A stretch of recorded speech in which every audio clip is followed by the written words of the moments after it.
lo mzimba obona uxhunywe ngemishini nangamapayipi kulombhede wokufa wami. Igama lami nguSipho Mthembu Nkosi, sindisa impilo yami bangidinga ekhaya ngishiza izingane zami noMasithole umngami. Namuhla umncwabo kaMasithole umkaMthembu.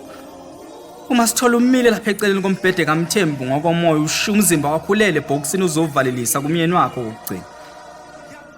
Uthi baba mina namuhla sengekhaya ngiphumule kulobhlungu makwenzeka usindiwe ekhaya ungathuki ungasifice nezingane zethu kusehlulile thina lokufa.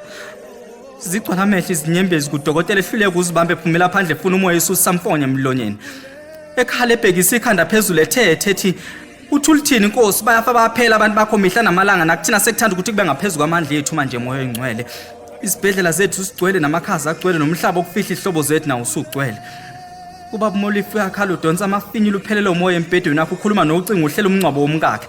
Uthi ngicela nemthengele ibhokisi kanokusho mama wenu Thembi ningivalelisene kena nimtshela ukuthi uyohlala endlovukazi kimi. Nami kungensuku zingangake ngizomlandela umkami. Kuyangehlula lokufa ngikwazi ukuphefumula nomoya uyangiphelela mntanami. Ungakhulumi kanjalo baba thina sisakudinga ekhaya kusho uThembi evala ucingo ekhala. Kunanele uSister Mkhize ehlaba phansi ngedolo ethandaza ethi usikhumbule Nkosi yami. Kuhlaba kuyazwela manje sihlale sibone ubuhlungu ngalesifo kodwa lokho sikwazi sengaphezulu kwamandla ethu. Ngabe kuseyikho nalokho esikubona esibhedlela isigulu sikhala sizihlungile sihlela umncwabo kaNkosikazi waso. Abuze baba wasemakhazeni ubani lo muntu ozomlanda namuhla bhuti angiqala ukubona. Yebo yimi impela kuthangana besifihla umfowethu omncane. Izolo bengifihla udadewethu namuhla ngizofihla umama igama lakhe uVimbebe Sithole.